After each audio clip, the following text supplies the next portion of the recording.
Assalamualaikum warahmatullahi wabarakatuh. Selamat pagi, siang, sore kepada Bapak Muhammad Dafi Iskandar, SEMNDBI, selalu dosen pengampu mata kuliah pemasaran daring. Hari ini kami akan mempresentasikan hasil dari makalah kami yang berjudul Display Marketing dan Search Engine Marketing atau SM. Presentasi ini akan dipresentasikan oleh saya sendiri, Adam Ahyan Ramin, Desmond Tesitorus, Quartus Dominikus, dan Siti Soleha Rahmatunisa. Pada presentasi ini, kami akan menjelaskan mengenai latar belakang, definisi, fungsi dan manfaat, isi, diskusi, dan yang terakhir kesimpulan dan saran.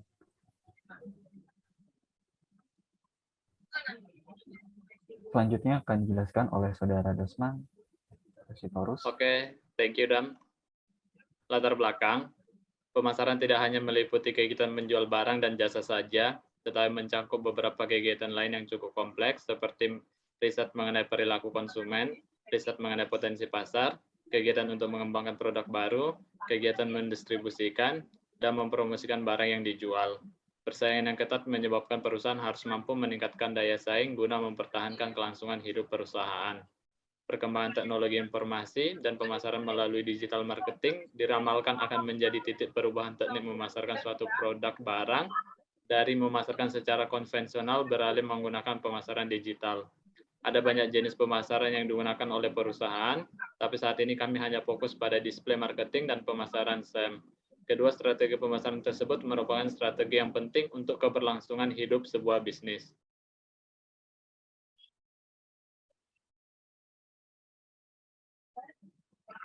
Definisi pemasaran display. Pemasaran display atau display advertising merupakan suatu jenis iklan yang bergambar dan dipasang di internet dengan format visual baik video, gambar, atau GIF yang isinya mengiklankan produk atau jasa dari suatu bisnis. Definisi pemasaran SEM.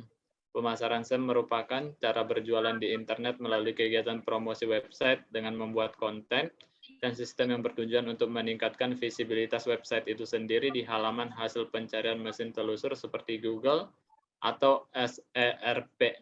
Oke, selanjutnya akan dilanjutkan oleh Rahma dan Quartus. Baik, terima kasih Saudara Desmond. Di sini saya akan menjelaskan mengenai fungsi dan manfaat dari pemasaran display. Yang pertama ada membangun brand awareness. Display marketing tersebut berisi pesan yang membuat pelanggan sadar akan merek, produk, atau jasa yang kita tawarkan.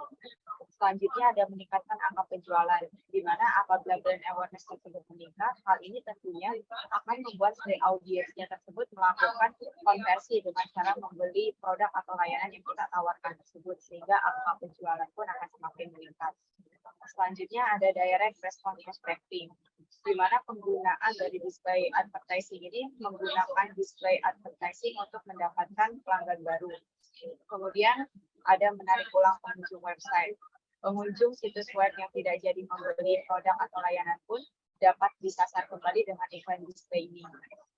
Selanjutnya ada memelihara hubungan dengan calon konsumen, di mana calon konsumen yang sempat melihat iklan dan memasukkan datanya di landing page bisa kita hubungi kembali, sehingga mereka bisa terbantu dalam mendapatkan produk yang diinginkan. Kemudian terlihat lebih profesional. Di sini dengan memasang display marketing, media pemasaran kita lebih modern dibandingkan yang konvensional sebelumnya. Kemudian banyak juga orang yang mengenal produk kita. Perusahaan memasang iklan tersebut kan dengan tujuan supaya produk atau jasa yang ditawarkan tersebut dikenal oleh masyarakat secara luas. Dengan tujuan membangun brand awareness tersebut, maka produk atau jasa yang ditawarkan akan semakin dikenal, walaupun tidak semua orang itu mengklik iklan kita. Kemudian engagement-nya itu akan meningkat. Pada dasarnya, visual adalah pemasaran display yang interaktif kan. Calon pelanggan membeli produk atau layanan yang kita tawarkan. Agar hal ini terjadi, perusahaan harus memasang iklan di situs yang relevan dengan iklan yang ditawarkan. Terakhir itu ada menyesuaikan target, di mana perusahaan dapat menyesuaikan siapakah orang yang akan melihat iklan tersebut.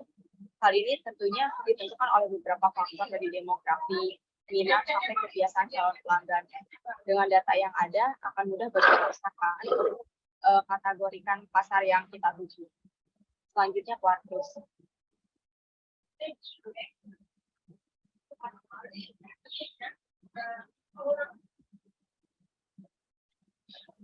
Maaf, Oke. Saudara Artus. Oke, sorry. Thank you Saudara Rahma untuk penjelasannya.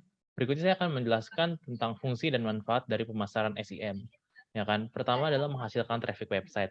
Ketika kita melakukan SEM, otomatis iklan atau website kita akan berada di top dari search engine. Ya kan? Kita bisa antara di page 1, page 2, tapi kita bakal selalu paling atas sehingga memudahkan orang buat ngelihat website atau iklan kita. Berikutnya adalah brand awareness. Ketika iklan kita dilihat, itu akan memudahkan secara psikolog ketika mereka membaca atau melihat, maka akan ada paling tidak satu kata, entah itu nama produk atau nama brand kita, akan mereka ingat di otak mereka, sehingga kita akan lebih diketahui, oh itu produk A, atau itu produk B, atau itu brand A, atau itu brand B. Berikutnya adalah meningkatkan konversi. Ketika kita memiliki ketika kita melakukan SEM, ya kan, kita akan seperti menebarkan benih ke laut, jadi kita lebih gampang banget buat mancing ikan itu buat datengin kita.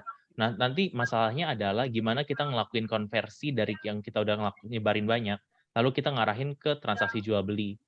Berikutnya adalah biaya yang dapat disesuaikan. Kita bisa ngelakuin SEM tuh nggak usah mikir sampai jutaan, bahkan kita bisa ngelakuin SEM tuh dari $3 atau sekitar 50.000. Jadi tuh SEM tuh nggak usah kita mikir sesuatu yang wah atau mewah sih sebenarnya. Berikutnya adalah bayar hanya jika mendapat klik. Ini tuh salah satu sistem dari SEM, kita biasa nyebutnya paid per click, ya kan, PPC. Jadi setiap kali orang ngeklik, ya kan, itu tuh baru budget kita tuh kepotong di situ. Jadi seandainya cuma dilihat atau dibaca tuh sama sekali nggak ngurangin anggaran yang kita masukin ke dalamnya. Berikutnya adalah efektif untuk pemasaran lokal, ya kan. Jadi SEM tuh bisa kita set biar secara demografis aja. Jadi SEM kita tuh cuma kena di satu wilayah, entah itu cakupannya 1 kilo, 2 kilo, atau bahkan 5 kilo, ya kan, dari satu titik atau di satu kecamatan, agar SEM kita itu fokus di situ aja. Next.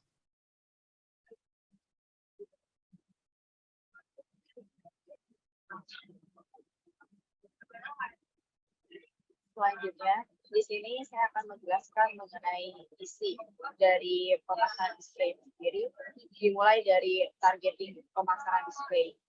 Yang pertama itu ada topik targeting, di mana topik targeting ini digunakan jika ingin memasang iklan pada website atau platform terkait topik-topik tertentu ya. Misalnya, produk yang dijual adalah perlengkapan merawat hewan peliharaan. Jadi kan udah pasti nih iklan yang dibuat itu kan diharapkan untuk dilihat oleh kalangan pecinta hewan. Kemudian yang kedua itu ada kontekstual targeting. Jadi targeting jenis ini dilakukan melalui keyword atau subjek yang terkoneksi dengan iklan. Contohnya apabila kita memasukkan kata kunci hotel, maka akan muncul iklan-iklan terkait dengan hotel. Kemudian selanjutnya ada interest and activity targeting. Nah, targeting jenis ini dilakukan dengan menargetkan segmen pasar baru yang spesifik dengan kepentingan, perilaku belanja, atau yang melakukan aktivitas pencarian di internet yang sama dengan tema dari iklan yang kita munculkan gitu kan. Misalnya, jika pengguna internet itu mencari kata kunci iklan terkait dengan obat demam, maka yang muncul itu adalah iklan-iklan yang berkaitan dengan obat demam tersebut. Selanjutnya ada placement targeting. Teknik ini itu digunakan untuk memasang iklan pada website yang sudah sering dikunjungi oleh audiens kita kan. Contohnya kalau kita mengamati website A, B, C, kita itu memutuskan untuk beriklan di website A, B, C karena sebagian besar orang itu lebih condong ke 3 website tersebut, tapi salah satunya pasti misalnya website A yang paling banyak dikunjungi, maka bisa jadi di antara 3 website tersebut kita lebih condong ke website A beriklannya. Kemudian ada remarketing targeting. Jadi apabila pengunjung tersebut telah melihat iklan pada salah satu website kita gitu kan, hal tersebut kan akan terreport kan di Google Display Network gitu, sehingga ketika pengunjung tersebut mengunjungi website yang lainnya, iklan tersebut akan otomatis muncul gitu, secara otomatis muncul. Kemudian terakhir itu ada demografi targeting. Jadi jenis target ini itu membidik segmen pasar sesuai dengan demografinya. Next.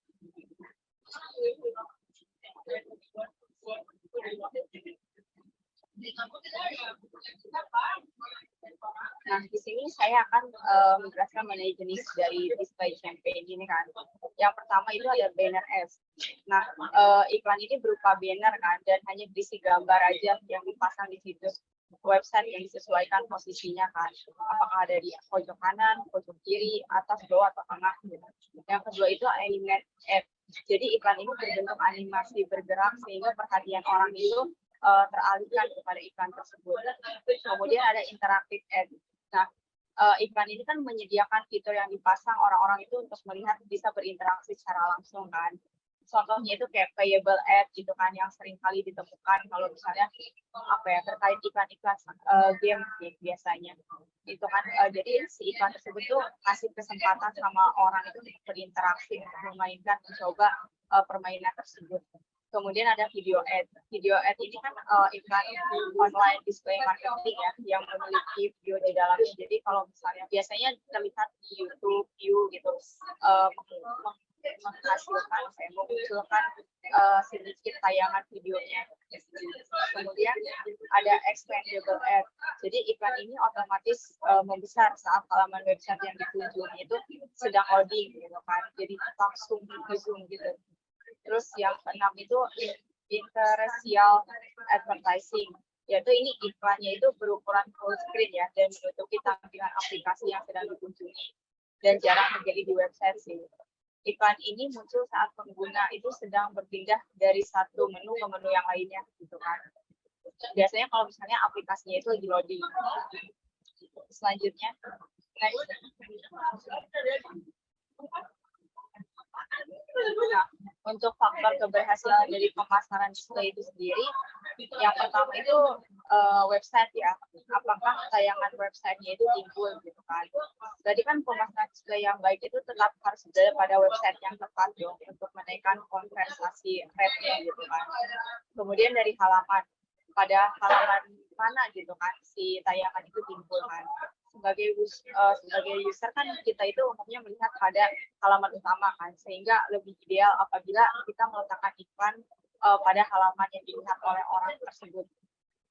Selanjutnya lokasi dari pengguna internet untuk melihatnya gitu kan. Kita harus mengatur lokasi dari orang yang dapat melihat iklan kita ini gitu kan, untuk membantu dalam pelayanan yang kita berikan. Kemudian jam, hari, dan waktu tentunya harus disesuaikan juga kan.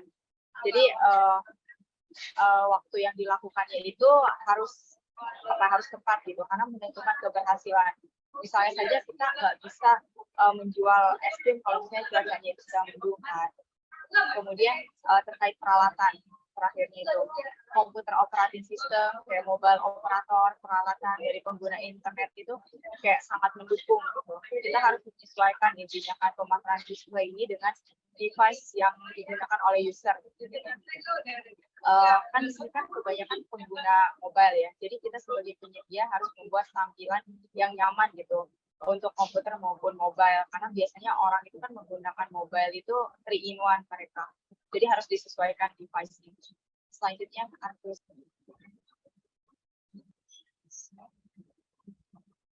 Oke, berikutnya adalah kita bakal ngebahas tentang search engine marketing nih. Jadi search engine marketing itu pertama itu kita bakal ngeset untuk keyword apa sih yang orang bisa cari tahu buat nongolin website kita. Broad match sama price match keyword itu kurang lebih sama. Cuman bedanya itu adalah cakupan luas dari sinonim serta typo yang akan bila terjadi, ya kan. Jadi mereka berdua itu ketika kita masukin keyword, kita anggap bahwa oh ini bakal ada customer yang typo, jadi cincai lah masih bisa kita bikin itu masuk ke keyword kita. Sedangkan kalau exact match ya kan, itu tuh harus persis kata tersebut baru website kita atau SEM yang kita pasang itu bekerja ya kan. Jadi misalnya kita pengen perusahaan Nike pengen beriklan menggunakan SEM, tapi ada yang typo nih tulisannya Nike NAIKI, nanti nggak bakal nongol. Itu bakal dianggap oh bukannya di produk kita, ya kan. Berikutnya ada juga negatif keyword, di mana kalau misalnya kita masukin negatif keyword, iklan kita justru nggak bakal nongol di keyword tersebut. Kayak contohnya kita masukin negatif keywordnya itu baju anak-anak, ya kan. Misalnya kita menjual barang itu produk untuk baju orang dewasa. Jadi ketika orang nyari baju anak, otomatis tuh barang kita tuh nggak bakal muncul sama sekali. Jadi sebenarnya kita harus mix and match juga nih di antara semua keyword ini. Berikutnya perbedaan SEO dan SEM, ya kan. Pertama dimulai dari target audience, ya kan. Target audience dari SEO sama SEM ini sendiri berbeda karena kalau misalnya kita nyari SEO, ya kan, otomatis kita kan pengen perlahan-lahan gitu. Mungkin kita belum pengen secepat itu, tapi sedangkan SEM kita pengen banget ngegasnya nih, ya kan. Sedangkan untuk berikutnya adalah kecepatan, ya kan. Kalau misalnya tadi kayak saya bilang ya kan, SEO itu kita perlu step by step. Mungkin kita harus daily post agar rating kita juga naik ya kan. Sedangkan kalau misalnya SEM itu cepet banget, mungkin emang nggak dalam 1 hari, mungkin cuma bisa seminggu bisa langsung ke page 1 ya kan. Terus jangka waktu. Jangka waktu dari penggunaan SEO ini sendiri ya kan, SEO itu bisa bertahan secara lama ya kan, karena dia organik, tumbuhnya perlahan. Sedangkan kalau SEM ini ya sesuai budget yang kita alokasiin aja ya kan. Kedua adalah anggaran ya kan. Di sini tuh SEO menang telak karena SEO tuh sama sekali nggak ada anggaran ya kan. Sedangkan SEM kita harus spend money buat masang tetap iklan di situ. Terus adalah potensi CTR ya kan, click through rate. Sebagus apapun iklan yang kita pasang, pasti tetap bakal ada keterangan iklan di search engine tersebut. Ya sebagai manusia normal sih kita pasti juga nggak pengen pilih iklan sih, soalnya kita pasti milih yang organik aja. Berikutnya adalah target SEM ya kan. SEM itu nargetin dari apa aja sih? Pertama itu dari lokasi ya kan. Kita tuh bisa kayak yang tadi saya sempat bahas singgung dikit di awal juga. Jadi kita tuh decide SEM tuh mau cover daerah mana sih sebenarnya ya kan. Satu kecamatan, satu kota atau satu daerah ya kan. Berikutnya adalah jadwal iklan. Kita bisa set nih iklan kita mau nongol tuh dari jam berapa sampai jam berapa. Periode waktunya berapa sampai berapa itu bisa kita atur juga kan. Terus demografi, kita juga bisa ngatur nih, iklan kita itu pengen masuknya itu ke kategori untuk usia berapa, pekerjaannya apa, umurnya apa, ya kan. Berikutnya adalah device, ya kan. Device ini nentuin kita tuh iklannya itu mau masuk ke laptop, atau ke mobile, atau email, ya kan. Itu tuh semua nanti bisa diatur di SEM. Nah, berikutnya adalah kekurangan SEM, ya kan. Pertama adalah kompetitif. Seefektif apapun SEM, tetap aja bakal ada orang lain yang gunain SEM ya kan. Nah itu tuh jadi kita nanti bakal adu-aduan budget nih, budget siapa sih yang lebih besar. Makin besar budgetnya, semakin besar kita efektif nih SEM-nya. Jadi kompetitif banget SEM itu. Kedua adalah visibilitas tidak tahan lama ya kan. Jadi ketika kita pakai SEM, kita cuman dari periode sekian sampai sekian, budget kita habis, udah selesai ya kan. Kalau misalnya kita mau pasang lagi ya bayar lagi gitu. Berikutnya adalah perubahan algoritma ya kan. Perubahan algoritma itu sangat jarang sih sebenarnya, cuman bisa jadi ada perubahan algoritma yang menyebabkan dulunya keyword kita tuh ketika dicari kita langsung nongol, nah sekarang tuh enggak lagi. Seperti itu sih. Berikutnya Rahma. Baik. Terkait diskusi untuk pemasaran display atau offline ya, manakah yang lebih penting di antara pemasaran display online atau offline ya? Jadi perbedaan antara display online sama offline itu terlihat dari media yang digunakan kan. Kalau misalnya display online itu dia menggunakan media internet. Kalau misalnya yang offline dia tidak menggunakan internet gitu kan. Nah dari media tersebut dihasilkan berbagai macam bentuk yang disesuaikan kan, bentuk iklan yang disesuaikan. Kalau yang online tadi kan sudah disebutkan sebelumnya kan, ada yang video aid, terus animate aid gitu, interaktif, banner gitu. Kemudian kalau untuk offline-nya itu sendiri, seperti yang kita tahu ada Windows Display kan, jadi dia itu memajangkannya itu di etalase atau jendela-jendela toko gitu. Kemudian ada interior display kan, kita menyusun barang dagangannya itu di dalam toko. Nah kemudian juga ada eksterior kan, jadi pemajangan di luar toko ini biasanya tekniknya untuk diskon gitu, di gudang produk baru kayak gitu. Nah setelah didiskusikan bersama, kami itu menyimpulkan bahwa kedua bentuk pemasaran ini memiliki peran dan kepentingannya masing-masing. Tidak bisa dibandingkan kan, mana yang paling penting, karena keduanya itu kan memiliki media yang berbeda dan saling mendukung dalam meningkatkan kesadaran konsumen kan pada produk yang tentunya perusahaan tawarkan. Tapi kalau misalnya disuruh milih, maka kami akan meninjau ulang terkait jenis yang dijalankannya dengan melakukan penyesuaian terhadap fokus bisnis.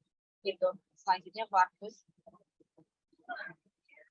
Oke, selanjutnya adalah siapa sih yang paling efektif dari SEO sama SEM ya kan? Kita discuss, kelompok ini kita discuss ya kan. Terus kita concern ke dua hal nih ya kan. Pertama itu SEM ini unggul dalam efisiensi waktu ya kan. Tapi kalau misalnya jangka pendek kayaknya kurang deh. Nah, terus kita juga dari SEO kita juga ngelihat bahwa sebenarnya SEO ini bagus banget buat investasi ya kan, investasi efisiensi biayanya bagus banget gitu kan. Tapi dia tuh di jangka panjang bergunanya. Jadi kita nyimpulin bahwa perusahaan itu perlu nih menjalankan keduanya secara bersamaan supaya perusahaan tetap mendapatkan pertumbuhan yang diinginkan, tapi tetap menjalankan SEO secara organik. Berikutnya saya kasih ke Adam.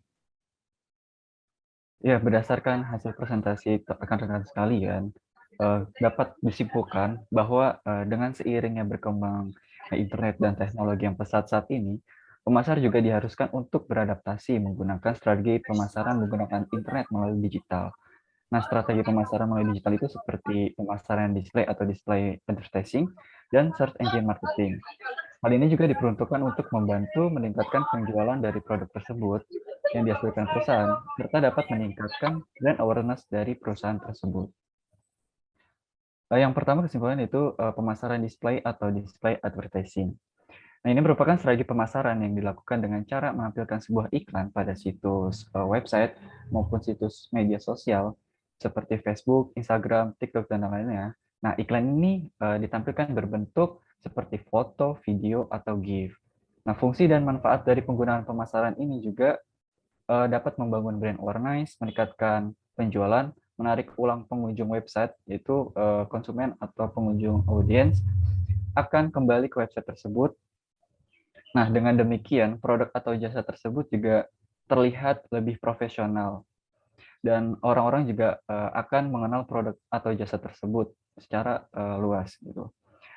Menggunakan strategi pemasaran display ini juga dapat meningkatkan kesadaran konsumen terhadap hadirnya produk atau jasa tersebut yang ditawarkan oleh perusahaan yang telah disebarluaskan yang sesuai dengan target yang diinginkan. Kami juga menyarankan untuk pemasar untuk memilih strategi pemasaran ini. Yang pertama, memilih jenis ads yang sesuai, yang di mana pemasar harus pintar-pintar memilih jenis ads tersebut agar tidak salah target gitu. Yang kedua juga penargetan yang tepat. Hal ini juga digunakan untuk maksud saya dengan penargetan yang tepat tentunya pemasaran ini akan lebih tepat sasarannya. Selanjutnya itu membuat iklan kreatif dan informatif mungkin. Nah, pemasar juga perlu membuat iklan yang kreatif atau informatif mungkin agar audiens dan pelanggan dapat tertarik untuk mengklik iklan tersebut. Selanjutnya. Nah, selanjutnya itu kesimpulan dari search engine marketing sendiri. Nah, search engine marketing sendiri itu merupakan strategi pemasaran yang digunakan untuk mempromosikan sebuah website dengan cara membayar untuk mendapatkan hasil pencarian di mesin telusur yaitu Google pada peringkat teratas. Nah, fungsi dari SEM ini juga untuk mendatangkan pengunjung atau meningkatkan traffic atau website itu sendiri, meningkatkan konversi, dan meningkatkan brand awareness. Selain itu juga SEM atau Search Engine Marketing ini bermanfaat sebagai strategi pemasaran lokal yang efektif untuk menjangkau masyarakat yang berdekatan dengan toko offline di sekitarnya, yaitu melalui Google Maps. Gitu. Itu salah satu contohnya. Dengan adanya SEM ini juga merupakan strategi yang mudah dilakukan perusahaan untuk mendapatkan hasil yang cepat dan memberikan efisiensi waktu yang sangat tinggi untuk membuat iklan langsung muncul pada pilihan yang paling atas. Jadi dengan adanya SEM ini juga mendapatkan hasil yang cepat gitu, tanpa lama, yang nggak mau ribet gitu. Nah, Kemudian juga kami telah menyarankan untuk menggunakan strategi pemasaran ini. Yang pertama, pemasar juga harus mengenali konsumen, yang dimana mengetahui siapa mereka dan masalah apa yang mereka miliki gitu, agar dapat membuat iklan secara efektif gitu. Semakin banyak yang pemasar mengetahui tentang target pasarnya dan mengapa produk atau jasa yang dipasarkan dapat membantu mereka, hal ini juga tentunya membuat iklan yang menarik bagi mereka gitu. Dan pemasar itu juga harus benar-benar memilih target yang tepat agar biaya yang tidak dikeluarkan juga tidak terbuang begitu saja. Yang kedua, memberikan konten yang berkualitas. Nah, ini juga merupakan salah satu hal yang penting bagi pemasar, memberikan konten yang berkualitas pada situs website bisnisnya. Nah, dengan teknik SEM ini tentunya website pada mesin pencari mendapatkan tingkat tertinggi di Google. Nah, jika konsumen mengunjungi website tersebut, dapat mengetahui bahwa situs website tersebut menyediakan apa yang mereka butuhkan, sesuai dengan kontennya tersebut gitu.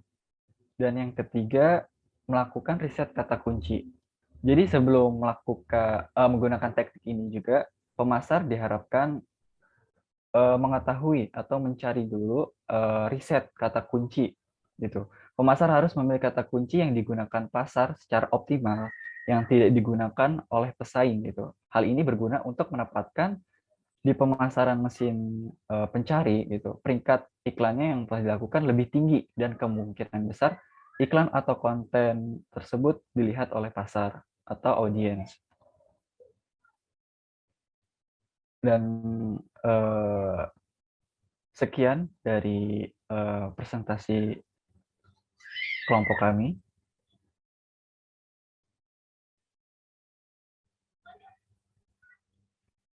Ya, sekian dari presentasi kelompok kami.